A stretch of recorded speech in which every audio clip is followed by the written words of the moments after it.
상쾌한 아침 원리에서 출발합니다.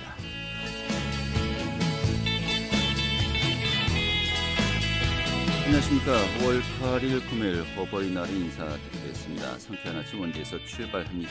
진행의 한표입니다. 자, 오늘도 서쪽 지방을 중심으로 초여름 더위가 이어지겠네요. 오늘 한낮 기온 25도까지 오르면서 예년 기온을 크게 붙들고 다소 덥겠습니다. 하지만 때이른 더위도 오늘까지라고 하네요. 밤사이 전국에 비가 내리면서 더위가 한풀 꺾이겠습니다. 전국에 현재 구름이 많고요. 대기의 질도 좋습니다.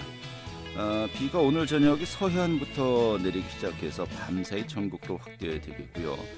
이번 비는 봄비치고 제법 좀 많은 양이 내리겠다고 합니다. 바람도 강하게 불겠다고 하고요. 오늘 준비한 소식 살펴보도록 하죠. 이 혁신도시와 기업도시의 이 공공우체국을 신설하자는 목소리가 시위에서 또 나오고 있습니다. 우정사업본부가 혁신도시와 기업도시에 정식 우체국이 아니고 우편 취급국 개설을 추진하고 있기 때문인데요. 자세한 내용 들어보도록 하죠. 자, 또 국방부가 반환된 원주 옛 미군기지 캠프랑 부지 토양 오염 조사를 위해서 실효 채취를 진행하고 있습니다만은 또 실효 채취 투명성을 위해서 시민들에게 참관 기회가 제공되기도 했었죠. 그 현장 또 저희가 소개해드리겠고 또 강원도 내 문화계 소식도 알아보도록 하겠습니다. 자, 상쾌한 아침 원제에서 출발합니다. 함께하겠습니다.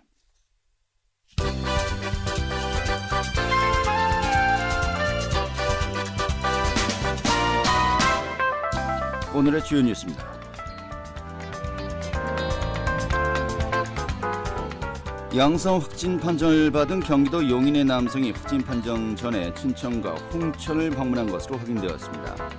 강원도는 이 남성이 지난달 30일 친구 3명과 함께 춘천의 남이섬과 홍천 비발디 파크를 방문했고 다음 날에는 홍천의 한 음식점에서 식사를 했다고 밝혔습니다. 방역당국은 환자의 이동 동선이 있던 12명에 대해서 진단 검사를 진행하고 있습니다. 캐나다의 광물 기업인 알몬티가 영월군 상동 텅스텐 광산에 1,300억 원을 투자합니다. 강원도와 영월군, 알몬티 대한중석은 어제 도청에서 이 같은 내용을 담은 투자 협약을 맺었습니다. 이에 따라서 알몬티는 내년까지 광산 개발 준비를 마치고 2022년 3월부터 연간 2,500톤의 텅스텐을 생산할 계획입니다. 이 계획대로 진행되면 영월 상동 광산은 1993년에 휴강 이후 29년 만에 다시 가동하게 된 것입니다. 춘천시가 다목적 방사광 가습기 후보도시 선정 1차 관문에서 탈락한 가운데 강원 정치권이 정부에 평가 점수의 공개를 요구하고 나섰습니다. 또 정치권은 춘천이 최근 40년간 지진 발생이 없었고 또 침수 피해로부터 가장 안전하고 수도권과 최단시간 내 접근할 수 있는 지역이라면서 입지의 당위성을 설명했습니다. 오늘의 주요 뉴스였습니다.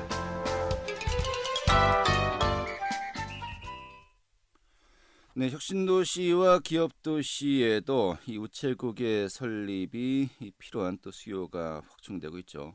하지만은 우정사업본부가 정식 우체국이 아니고요. 우편 취급국 개설을 추진하고 있는 것으로 알려지고 있습니다. 이런 가운데 우체국 신설을 촉구하는 목소리도 나오고 있는데요. 좀 자세한 내용 살펴보도록 하겠습니다. 더불어민주당 원주시의회 문정환 시의원 연결하겠습니다. 의원님. 네, 안녕하십니까. 문정환입니다. 네, 반갑습니다.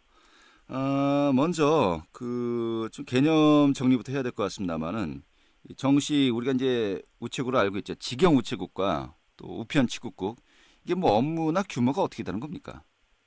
네, 그 우체국과 그 우편 취급국은 그 공공 서비스 면에서도 이제 확연한 차이를 갖습니다. 우체국에선 우편과 택배 그리고 금융과 보험 등 그리고 특히 요즘은 이제 마스크 판매까지 담당하고 있죠. 네. 근데 이제 우편 취급국은 말 그대로 이제 우편 부분만 다루는 곳입니다. 네. 그 규모와 또 직원에서도 차이가 있어서 서비스의 질이 다를 수밖에 없습니다. 네.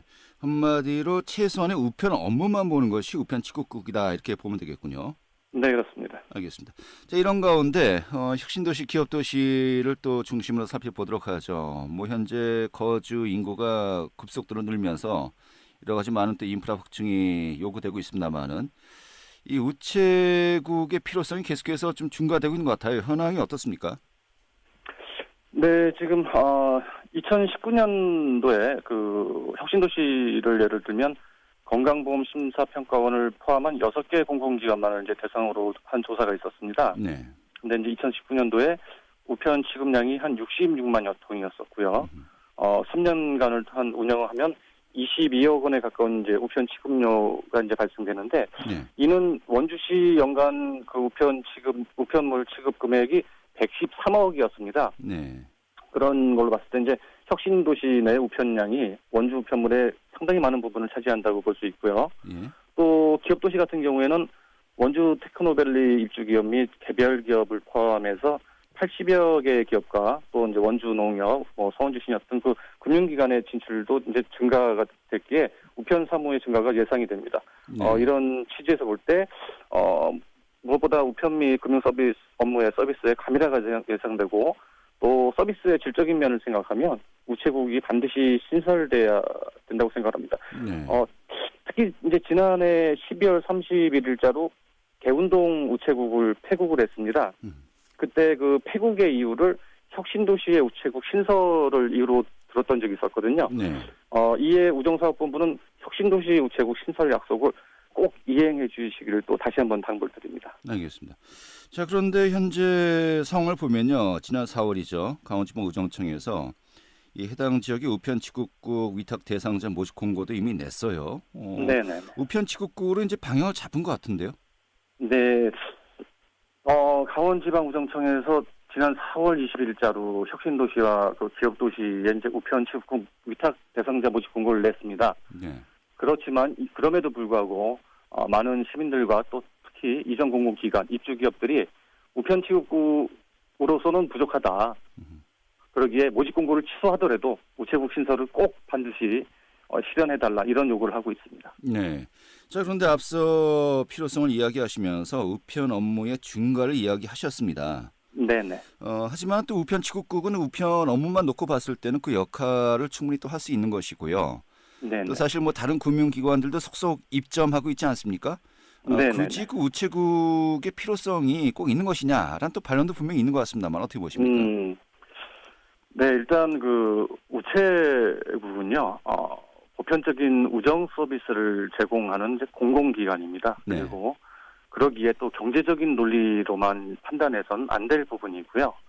그리고 이제 많은 시민들의 금융 서비스의 다양성을 제한하는 게 되는 거죠. 네. 그 정부 여건 개선을 이렇게 항상 요구하고 실현 의지를 해왔던 원주시의 입장에서는 금융 업무 서비스의 폭이 제한된다는 것은 시민들과 또 입주 기업에 바람직하지 않다, 이런 이유를 말씀드릴 수 있습니다. 네. 자, 우편 취급국과 그 정식 우체국을 설립했을 때 이 설치하는데 좀 예산 차이가 많습니까? 네, 아무래도 이제 그 우편 취급국은 이제 10평 이하의 규모의 네. 이제 그 상주하시는 분이 한 분이면 이제 그 충분 요건을 갖출 수 있고요. 네. 혁신도시 같은 경우에는 2018년 6월에 이제 혁신도시 내에 1,351제곱미터의 부지를 이미 매입을 완료한 상태입니다. 네. 그리고 이제 상주 직원 수는 이제 4명의 이제 그 직원분들이 계시게 돼 있고요. 그리고 또 이제 우편 업무뿐만 아니라 금융 업무나 보험 업무를 봐야 되기 때문에 이제 저희가 흔히 말하는 창고를 이제 항상 운영해야 되기 때문에 네. 뭐 운영 면에서나 또는 이제 신축하는 건축 비용의 차이는 크다고 생각할 수 있습니다. 예, 그렇군요. 자, 그렇다면 지금 예산 확보에 좀 문제가 있어서 우편 취급국으로 방향을 좀 전환한 것이 아니냐라는 또 지적도 있습니다만은 이 부분 좀 논의가 좀 된 게 있나요? 지금 이제 우정사업본부에서는 이제 작년까지는 이제 혁신도시에 이제 우체국 신설을 할 것처럼 약속을 해왔다가 이제 갑자기 이제 올해 저희 원주시와 협의 없이 이제 그 모집 공고를 냈던 면이 있었는데요. 네. 그 강원지방우정청에서 이제 예산 확보에 어려움을 많이 얘기하고 있지만 혁신도시가 생길 때부터 또 약속을 해왔던 부분이고, 전국 10개의 혁신도시 중에 지금 8개의 혁신도시에 우체국 신설이 계획돼 있었고요. 네. 이 중 6개의 혁신도시에 이제 이미 신설되어서 이제 우체국을 운영 중에 있습니다. 아하, 예. 따라서 혁신도시 및 우리 이제 원주 기업도시의 우체국의 신설 연기는 예산 확보의 어려움보다는 신설 의지에 좀 힘이 없다. 지역적인 좀 차별이다. 이런 네. 생각을 좀 할 수 있습니다. 아니 전국적으로 10개 혁신도시에는 다 우체국이 들어갔는데 네네. 그럼 두 개 원주하고요. 나머지 한 군데 또 어디입니까? 아, 예, 제가 지금 자료를 알겠습니다. 예. 네. 지금 이제 자, 6개 혁신도시에 지금 네, 일단 현재 뭐 운영 만들었고 중입니다. 여덟 네네. 개는 네네. 아무튼 최소한 우체국이 설립될 예정이고요. 두 군데 네네네. 남았고요. 나머지 두 네, 개가 그 이제 중에 원주하고 다른 곳이. 원주 혁신도시도 그 예정돼 있던 곳에 한 군데였습니다. 네. 그런데 네네. 우편치국으로 이제 바뀌는 것인데 그렇죠. 네.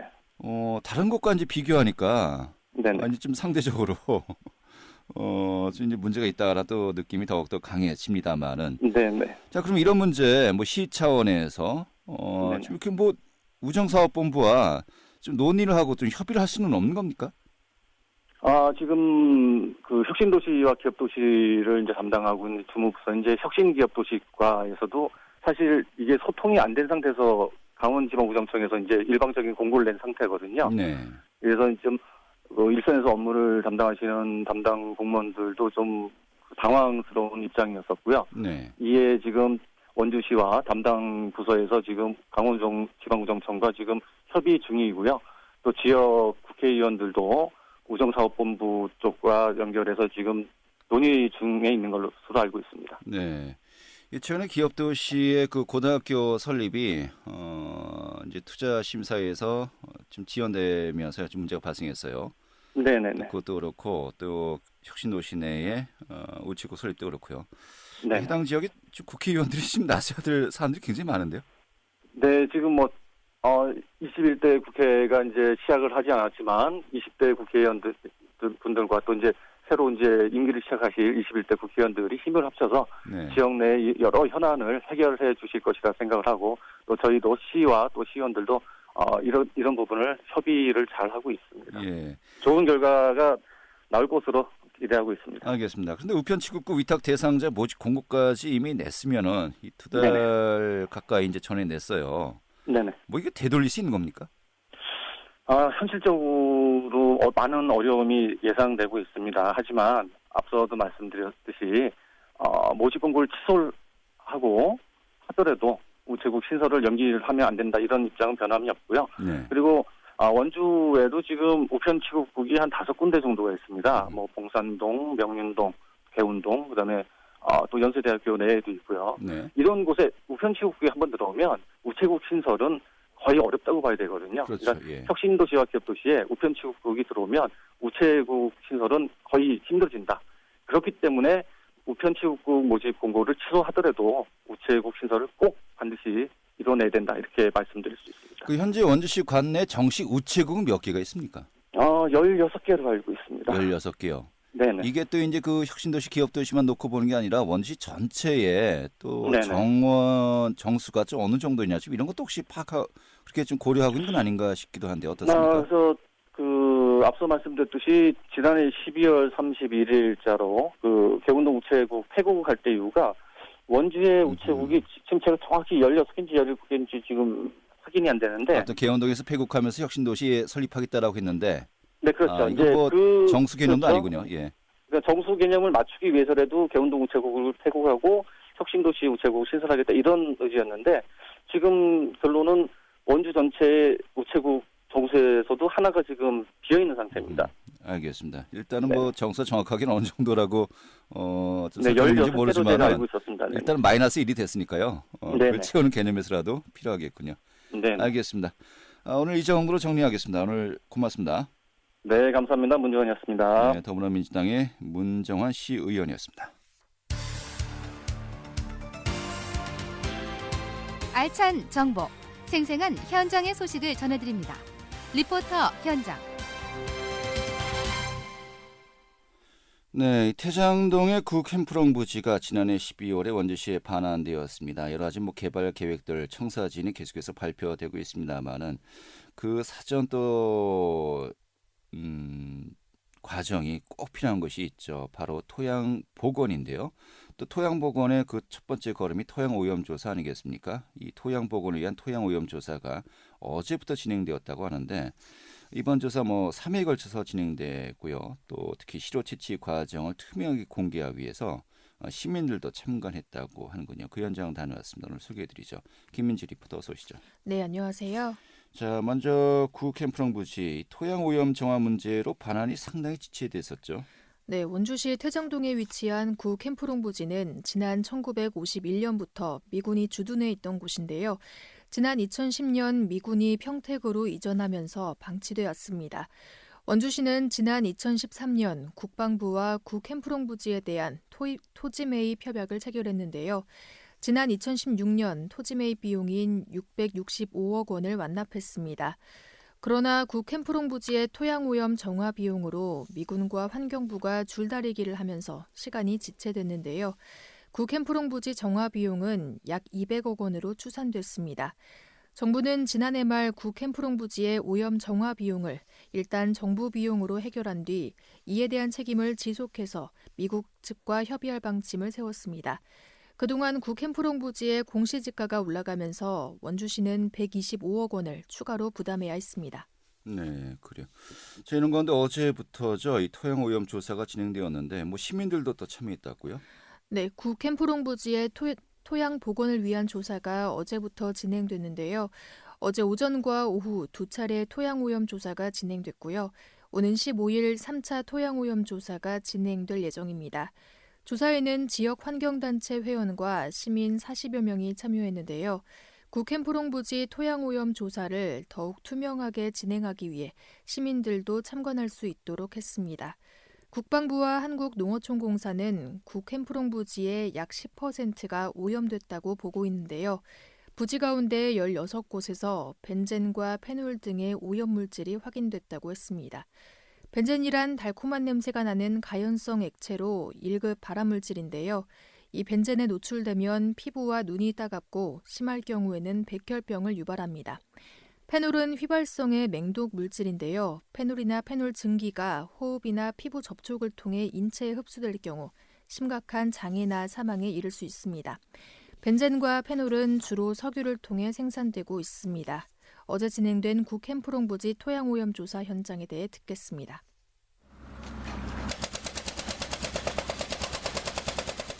주변으로 광범위하게 지금 오염이 이렇게 분포한다고 지금 나와 있거든요. 저기 주유대가 있거든요. 그래서 이쪽에 어떤 유류 취급 시설이 있어서, 그러니까 저쪽에 보면 이제 주유했던, 그러니까 기름을 취급했던 시설들이 있지 않습니까? 저런 지역 주변이 취급 부준이나 아니면 그런 것들 때문에 오염될 개연성이 좀 있는 지역들이거든요. 그리고 이제 보통 이제 미군 부대 같은 경우는 각 개별 막사마다 이제 유류 탱크들이 다 있어요. 이제 거기서 취급 과정에서 이제 유유가 될 수도 있고 또 간이 셀 수도 있고 이런 부분들이 이제 유류를 오염시키는 여러 가지 원인들이죠.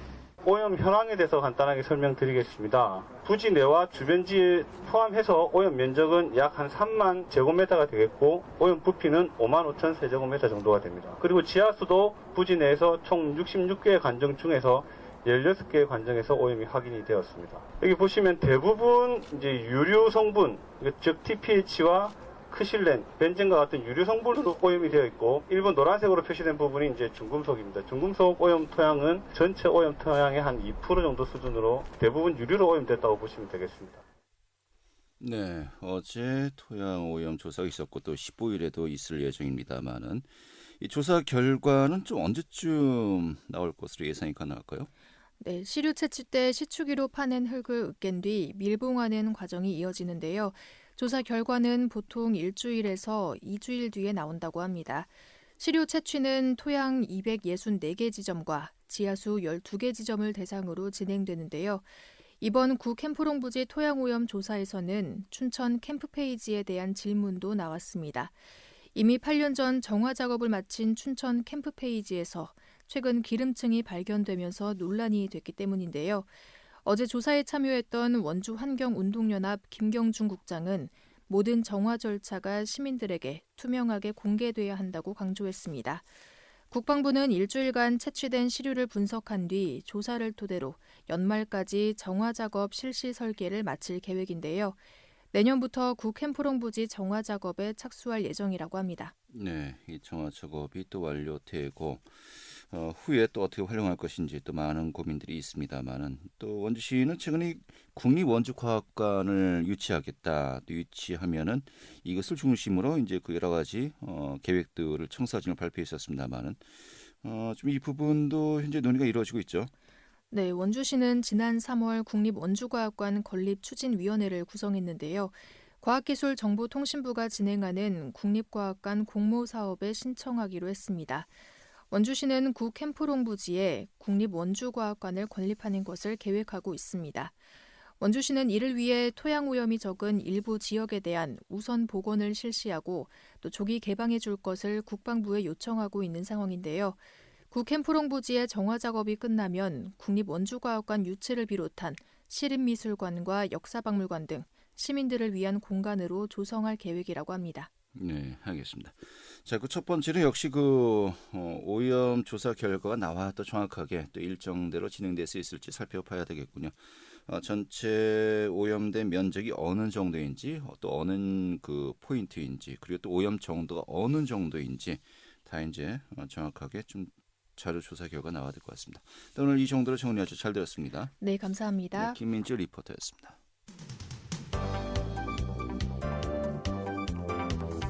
생생한 현장, 유익한 생활 정보를 전해드리겠습니다. KBS 원주라디오 상쾌한 아침 원주에서 출발합니다를 함께하고 있습니다. 네, 지역의 문화계 소식 살펴보도록 하겠습니다. 강원일보 문화부의 이현정 기자 연결하죠. 여보세요? 안녕하세요. 네, 반갑습니다. 자, 이제 코로나19 사회적 거리두기가 이제 생활 속 거리두기로 체제가 전환되었습니다만은 좀 문화계도 좀 활기를 찾을 수 있지 않을까라는 또 기대를 가지고 있습니다. 이런 가운데 이 도내 문화예술인들을 돕기 위한 지원책들 좀 어느 정도 또 성과를 내고 있다고요? 네, 강원문화재단이 코로나19 확산 여파로 생계나 창작에 어려움을 겪고 있는 도내 문화예술인들을 돕기 위해 시행한 지원책들이 차근차근 진행이 되고 있는데요.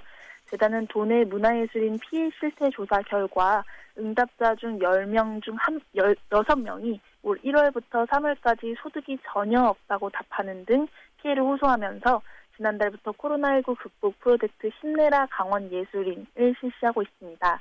우선 한국예술인복지재단에서 시행하는 다양한 복지 혜택을 지역 예술인들이 누릴 수 있도록 하는 찾아가는 예술활동 증명등록 지원 서비스는 지난달 29일까지 강원도 9개 지역에서 모두 235명이 등록을 마쳤습니다. 네, 알겠습니다. 자, 또 다음 소식 살펴보죠. 이 원주시 역사박물관 좀 수년간 그 이전 논의가 있었습니다만 이번에 또 본격 추진된다고요? 네, 박물관은 이전 신축을 위한 기본 계획을 수립하기 위해서 최근 이전 신축 사업 기획 및 타당성 조사를 위한 연구 용역을 시작했는데요. 이전 신축지로는 태장동 캠프롱 부지, 국군병원 부지, 교도소 이전지 봉산동 번제마을 등 세 곳이 유력하게 검토되고 있습니다. 박물관은 올 11월까지 용역을 완료하고 올해 내 부지를 확정한다는 방침인데요. 이후 실시 설계와 문화체육관광부 승인을 거쳐서 빠르면 2022년 하반기 착공에 2025년 완공을 목표로 하고 있습니다. 2000년 개관한 박물관은 전시 주차 공간이 협소하고 또 접근성이 떨어져서 이전의 필요성이 지속적으로 제기돼 왔는데요. 수차례 증축됐지만 전시장이 부족해서 최규하 대통령의 유품 1000여 점이 수장고에 보관되고 있는 등 여전히 협소해서 제 기능을 다하지 못한다는 지적이 있었습니다. 박물관이 이전하면 현 건물은 최규하 대통령 기념관 및 봉산동 주민을 위한 도서관, 문화센터 등 복합 공간으로 활용될 예정입니다. 네, 알겠습니다. 이전 예정지가 캠프랑 부지, 또 국군병원 부지, 교도소 이전지, 현재 교도소 자리인데 다 이제 이러한 또 사업들과 맞물려서 또 진행될 수밖에 없는 것이니까요. 네. 향후 또 진행 과정과 또 어떻게 또 좀 추진될지 함께 살펴봐야 되겠습니다. 자, 마지막으로 또 평창 소식 살펴볼까요? 이 평창의 네. 군대 역사 문화 거리가 조성된다고요? 네. 평창 근대 역사 문화거리는 개항기부터 1960년대 서울 모습을 현대적인 감성으로 재해석한 드라마 영화 세트장을 말합니다. 군은 445억 원을 들여서 대화면 상한미리 일원에 평창 근대 역사 문화거리를 조성할 계획인데요. 이 사업에는 국비 172억 원, 도군비 172억 원 등이 투입되고 군은 지난해 12월 부지 매입 예산으로 일단 34억 원을 확보한 상태입니다. 이에 따라서 2021년 국비 확보를 위해 5월까지 중앙부처 예산안 심의 총력을 경주하는 등 중앙부처를 수시로 방문해서 적극적으로 대응에 나선다는 계획인데요. 근대 역사 문화거리는 일제강점기인 1930년대 경성거리와 조선 총독부 거리, 서울역 남대문 거리, 마포나루, 명동 등 시가지가 조성될 계획입니다. 부는 현재 기본 계획을 수립을 완료했고 부지 매입을 진행 중이고 이제 타당성 검토 및 기본 구상 용역에 이어서 지구 단위 계획 수립도 나섭니다. 사업이 완공이 되면 연간 수십만 명의 관광객이 대하면을 찾을 것으로 보여서 평창 남부권 경제 활성화 그리고 양질의 신규 일자리 창출 등이 가능할 것으로 보입니다. 네, 이 평창 북부권과 남부권 좀 여러 가지 많은 격차가 있는데요. 네. 이번에 또 이런 그 군대 역사 문화 거리가 이런 또 격차 해소하는데 조금이나마 도움이 되었으면 좋겠네요. 알겠습니다. 좀 네. 반가운 소식이었습니다. 오늘 잘 들었습니다. 감사합니다. 네, 강원일보 문화부의 이현정 기자였습니다. 자, 5월 8일 금요일에 함께했던 KBS 원주방송국의 상쾌한 아침 원주에서 출발합니다. 오늘 순서는 여기까지입니다. 저는 다음 주 월요일에 다시 찾아뵙겠고요. 편안한 주말과 휴일 보내십시오. 고맙습니다.